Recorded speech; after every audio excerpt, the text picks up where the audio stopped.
You are listening to Mining Stock Education, where you'll learn from the top leaders in the natural resource sector and uncover quality mining investment opportunities. I would have been much better served as a speculator myself, but also as an advisor if I had done less. I have said on your show that rather than taking 1,500 swings at the ball over 40 years or 45 years, I would have been better off confining all of my efforts to the 10 best people I knew in my 20s and 30s. I would have worked half as hard.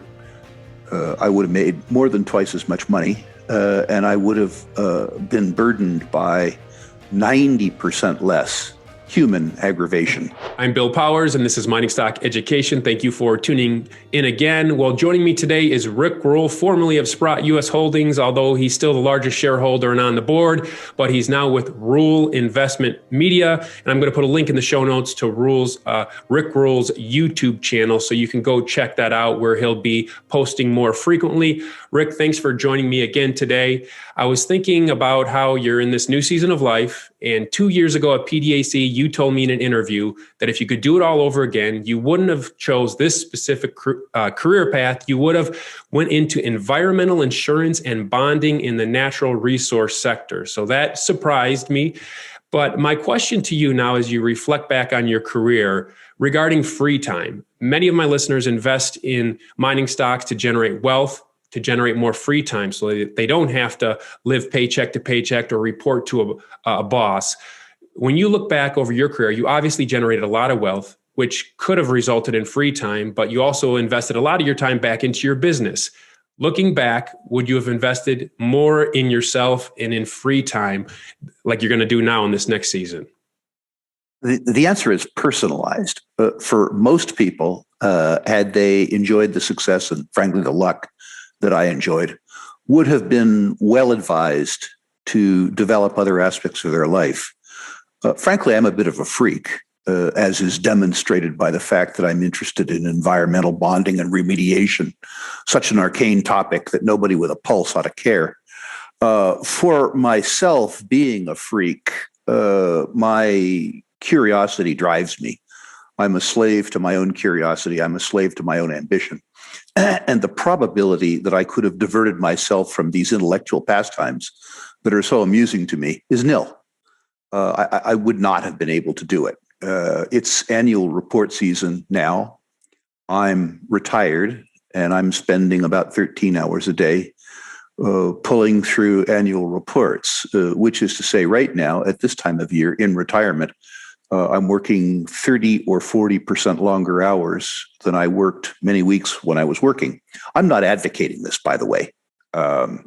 One thing I have been very good at, that I hope some of your listeners are good at too, is that when I go away, I actually go away. I'll, take my wife on safari to Laikipia in Kenya, and it's impossible to work, which is a very, very, very good thing. And if it's impossible for me to work, of course, I don't. I am able to turn it off. My preference when I'm traveling is to be able to check in for 15 or 20 minutes a day, because I have this background paranoia that something's going terribly wrong that I don't know about, which it never does. So sorry for the convoluted, long-winded answer. I think the right thing to do is develop true balance in your life and several passions, one of which could be sitting in the sunshine and doing nothing or drinking a beer. That's a very good thing. That wasn't ever an option for me, for reasons of my own. Rick, so you're an entrepreneur. You generated wealth through being an entrepreneur, but there's many listeners listening to us that are trying to generate wealth through mining stocks and their employees. They may not be wired as an entrepreneur or willing to take on the risk of an entrepreneur with their life savings, but they are willing to take on the risk of speculating in small cap mining stocks. So I've been reading this book called Free Capital: How 12 Private Investors Made Millions in the Stock Market. And the author differentiates between entrepreneurs and successful small cap investors. And he talks about how you can be successful at small cap speculation, but not have the makeup of an entrepreneur. And he wrote this: the skills and temperament required to do this are different from those required to advance in most careers and organizations, and also different from those of an entrepreneur. Personal investing requires no deference, self-promotion, management skills, or tact. It only requires a few good decisions. Do you agree with this? And could you elaborate on your insights? Yeah, I absolutely agree. I think my entrepreneurial instincts have made me a less good investor because there's two passions. Being a speculator involves assimilating a whole bunch of different kinds of data, a lot of which has to do with analyzing other entrepreneurs. To the extent that you're working 50 or 60 hours a week building your own business, you have less opportunity to do the type of study and work that's necessary to build your portfolio. Several times in my life, I've built businesses, including Sprott Global, which I've sold, precisely because the time that was spent building the business detracted from the time that I spent in securities analysis. And I determined from my own point of view that I preferred to be a speculator to being an entrepreneur. I built businesses because nobody else would build them for me. I sort of had to do it. But my preference has always been securities analysis. A lot of retirement had to do with liberating me from my own ambition. So I would suspect that having a curious mindset and developing the skills necessary to be a speculator is much more important than having an entrepreneurial mindset. And I would suggest that as a speculator, having an entrepreneurial mindset is actually detrimental to your success as a speculator. Don't you think it can help, though, when you're sizing up, particularly some of these upstart junior mining companies, to see if that leader has the ambition and, the ability to negotiate, push things forward when things don't go right, though? Some of those characteristics that you have as an entrepreneur, perceiving those in someone else could be helpful, though, right? I've thought a lot about this, and I suspect that you can develop empathy without exhibiting the characteristics yourself. Somebody who was a student who watched Ross Beatty build first Equinox and then Pan American and all of those other things would not have to have been in Ross Beatty's shoes. He or she merely could have attempted to analyze what attributes of those companies, what attributes of Ross caused them to be successful. One doesn't have to exhibit mania to understand passion. And to the extent that one is spending his or her time studying income statements, studying balance sheets, learning enough geology from a geologist. I'm not saying that they need a bachelor's or a master's in geology, but somebody who has spent enough time developing enough access to information so that they can assimilate various forms of knowledge is very likely to outcompete the person who is spending 60 or 70 hours a week building their business and then speculating in their spare time. That makes sense. Activism as an investor. That's another thing this book talks about. I have some friends that speculate in mining stocks. They are 100% the activist investor. When they invest in a stock, they're on the phone with management multiple times a month, giving feedback.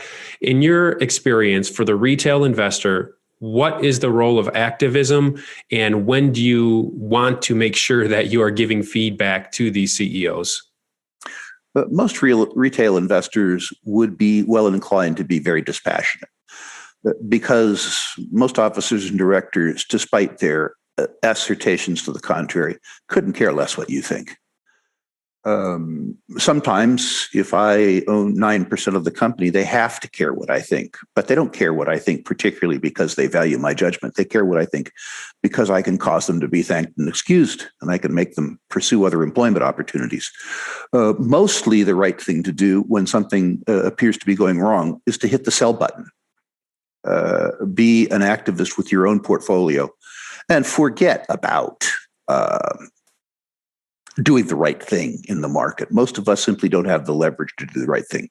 If you are a speculator who is simultaneously a blogger, if you're Bill Powers as an example, and you have access to 30,000 other people, some of whom are in the same stock, then the circumstance is very, very different. If there is a possibility that your return on effort can increase your return on capital employed, then absolutely be an activist. Too many small speculators that I have seen who personalize management's efforts spend so much time fixing what's wrong with their portfolio that they never have a chance to get any money. It's important to recognize that the managers, by and large, could not care less what we think. As an example, I would say the majority, maybe the vast majority of officers and directors who are Canadian domiciled don't agree with the gold thesis. They don't agree with the silver thesis. They're actually large government statists. They don't believe in their product. They're in the business because there's a couple million rabid Americans who buy these things and drive down their cost of capital. And if you were to give them some feedback about some of their positions around, say, subsidies or hedging or something like that, you would get really a condescending nod. Then they'd go have beer with their mates and say, God, you can't believe what these gringos just told me on the phone. These guys are so stupid. That's just a truism. FPX Nickel is developing the large-scale Dakar Nickel District in central British Columbia. Within the district is FPX Nickel's PEA stage Baptiste nickel deposit, which is projected to be among the world's top 10 largest nickel mines by annual output. The Baptiste deposit has the potential for the lowest quartile operating costs at just $2.74 per pound. And compared to recent global nickel mines, the project requires a low capex. FPX is also commencing its first ever drill program at its Van target in the Dakar Nickel District. Surface samples have indicated that the Van target footprint is larger in scale and 10 to 15% higher in grade than Baptiste. FPX Nickel trades in Canada as FPX and on the OTC under FPOCF. To learn more, go to fpxnickel.com. That's fpxnickel.com. But Rick, you've told me over the years when you do reviews of my listeners that you've enjoyed getting in touch with the Main Street speculator rather than the Bay Street insider. So from the CEO's management, I like them. I like them more. I absolutely, positively like them more. Yeah, and it's informed your overall perspective on how the market works. So from a CEO standpoint, even if you say, I don't need this little guy, don't you think that they should be open to at least learning and hearing the feedback from the little guy? I absolutely think they should. I don't think they are. Those are very different questions. There have been, one of the things that sets apart a Bob Quartermain or a Ross Beatty or a Clive Johnson, or certainly in the old days,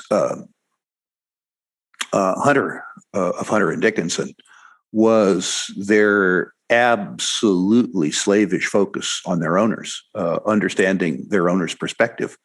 That's the difference between a tier 1 leader and a tier 3 leader.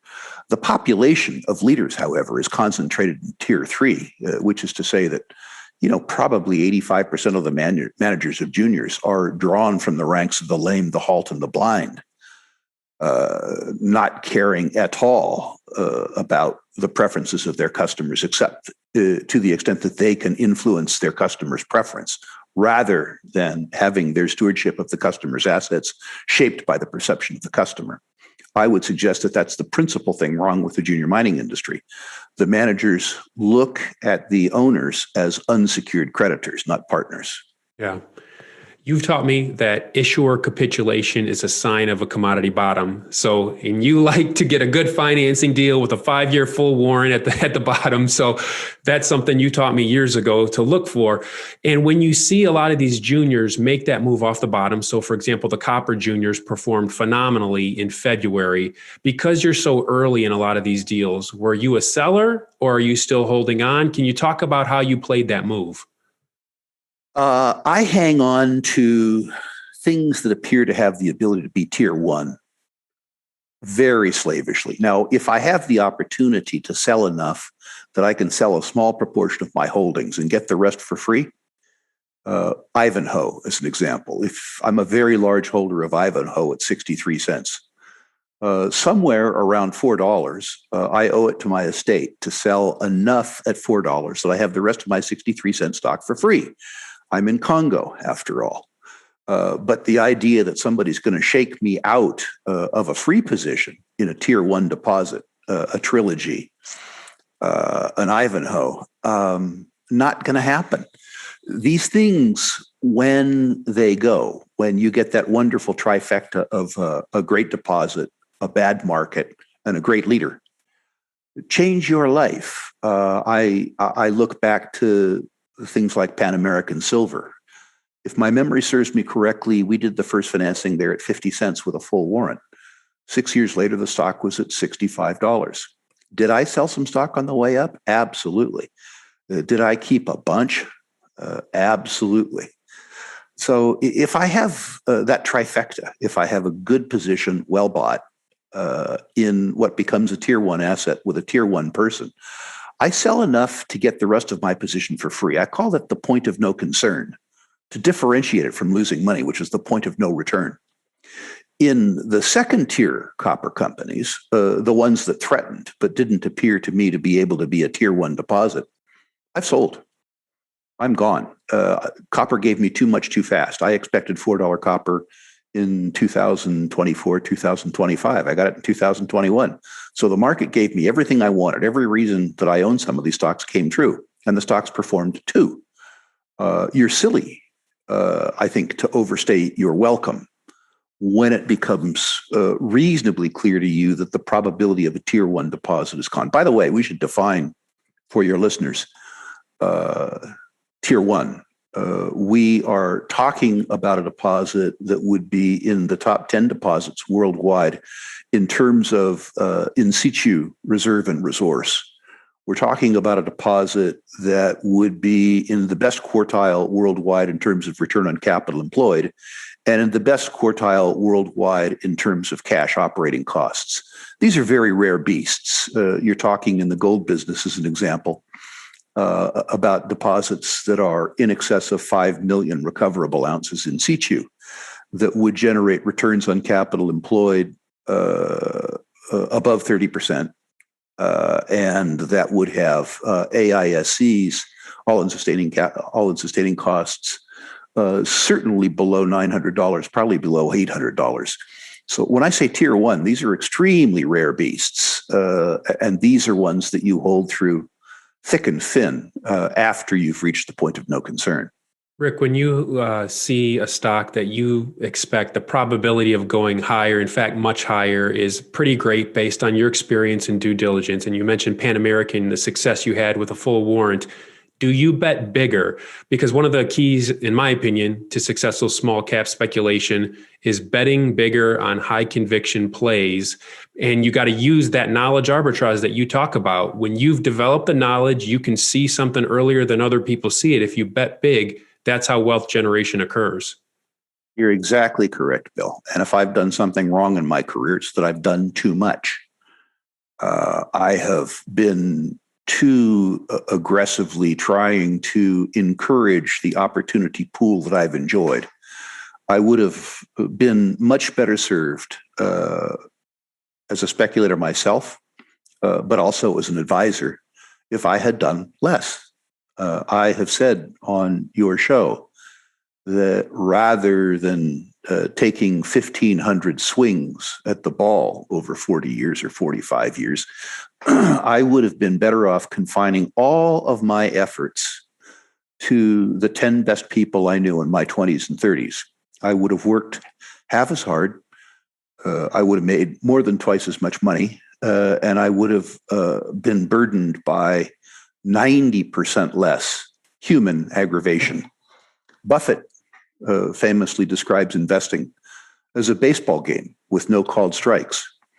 You stand there, let the pitcher pitch, and unless you swing, nothing can go wrong. So what you really do is you wait until the pitcher gets tired and throws a great big fat one right over the center. And then you dig your cleats in and swing for all you are worth. But following the baseball metaphor, trying to squeeze out a single from a pitch that's high and inside, while I've done it hundreds of times, is profoundly stupid. Mm-hmm. If you were given a binary choice to choose a newsletter writer subscription, would you choose a geologist or a private investor with demonstrated success? The latter, 10 days a week. Speculation in junior mining is a lot about geology, but it's much more about the assimilation of a lot of skills. The truth is, even with regards to geologists, you have to understand what their expertise is and what their biases are. In other words, you have to consume geologists intelligently. And the successful speculator, the Eric Sprott, as an example, is somebody who has a range of skills that enables him or her to assimilate information from geologists, assimilate engineers from, information from financiers, from financial analysts. The ability to assimilate and systematize information and to risk and rank that information is more important than merely relying on geology. Rick, this last question, I'm not bringing it up just so we can collectively have a gripe session, a pity party together. But as a speculator that takes on a massive amount of risk, when I finally have a winner, a big winner, Washington, D.C. right now is proposing upwards of a 50% capital gains tax for me when I factor in my state tax on top of what they're proposing for federal tax. So I take all this risk, I finally have a winner, and then the government takes half of it from me. How can I deal with this as a U.S. investor? Well, renounce your citizenship. Oh, I can't do that, but I understand that's an option. that would be one thing. It's probably something I should have done when I was your age, to be honest with you. I think the safest place to be what's philosophically an American is out of American soil with a free world passport. I'm not going to do it either, by the way. I'm old and fat and comfortable here. I think higher capital gains taxes at the state and federal level are inevitable. I don't think they'll last because I think ultimately Americans are fair-minded people. But I think that there'll be a burden on us for several years. I think it'll be bad for the economy. I think it'll be bad for society too. You know, I many years ago read an op-ed. I think it was in the San Francisco Comical, which is what I call the Chronicle, the daily newspaper in San Francisco. And Willie Burton, Willie Brown. It was either Brown or Burton. One of the California state legislators was saying that the rich had to pay their fair share. And I immediately sent them an email saying, I'm delighted that you had the courage to say that the rich should pay their fair share. 40% of 1% of America's taxpayers pay substantially in excess of 40% of the income and capital gains tax. So when might these taxpayers receive their rebate? There is no excuse for this capital gains tax. It is sold as equity. It's not. It's envy. The truth is that the 1%, in fact, to be fair, the 1/10 of 1%, 1/10 of 1% of Americans pay over 30% of the income and capital gains tax paid, while they are providing the reinvestment capital and the risk capital that are driving the jobs and the payroll tax. But I think it was Einstein that said that the most common element in the universe was stupidity. Ranking right up with stupidity is envy. So unfortunately,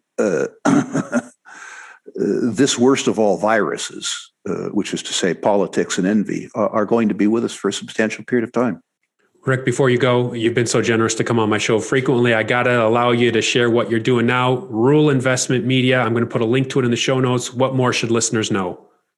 I'm moving on to this part in life where what interests me are unregulated activities and education. So I'm going to do more of this, but more often than I used to, rather than